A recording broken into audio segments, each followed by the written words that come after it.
Hello, Mr. Martin. Hope all is well. There were a couple things when I was reading the articles that I wanted to look for. The first one was for first-time buyer. Was there going to be any articles for first-time buyers? I haven't bought my car yet. I got it from my dad because he got a new one. But I know eventually I can't just rely on my parents for a car. I'm going to have to buy my own. So I want to know what to do, and how to pay for it, how to budget it.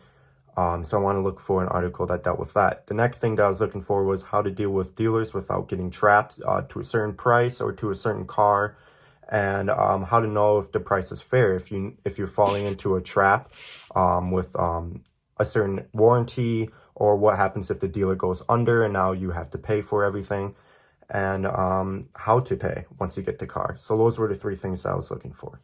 So the first article I chose was car financing for first-time buyers. I felt like this would pertain to me pretty good because I haven't bought a car before, like I said earlier.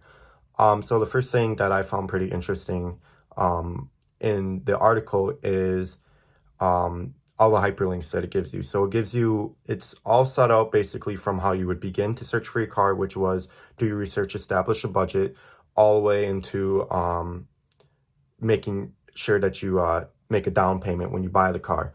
So they all have hyperlinks for each thing. So when they give you an online calculator that you can use to calculate your monthly payments for the car that you want, to help you establish a budget, they give you an online hyperlink to another article they have on the effects of your credit score, and then they have another link for to help you get pre-approved. And then they also then go into how to budget. So they give you the online calculator hyperlink again.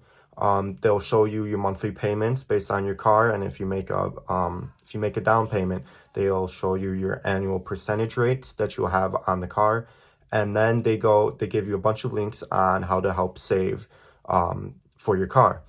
Then they go into one thing that I never really thought about was the importance of down payments. I always thought that you would have to make a down payment no matter what, but they said that you don't have to, but they would recommend a minimum of $100, because if the higher your down payment is, the lower your monthly payments will be. And for a first-time buyer, lower monthly car payments will probably be better. So the bigger down payment would be better for me.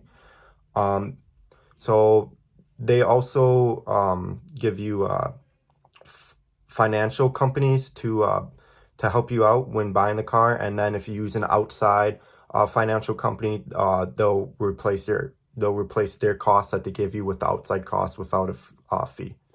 So that was the first article that I found pretty interesting. So the second article that I found pretty interesting was the do's and don'ts when buying from a dealer. So a couple of the don'ts that I found pretty interesting was don't go into the dealership if you get special deals in the mail. What those are just special contractors that were paid by the dealer to send out deals. And those deals are meant not really for you, they're meant for the dealer to make a bigger profit off of you. Don't negotiate around the monthly figure was another one. I never really thought of that before. Negotiate around the total price at the end, because that way there's less gray area for the dealer to be able to play around with and add on stuff that you don't really know about.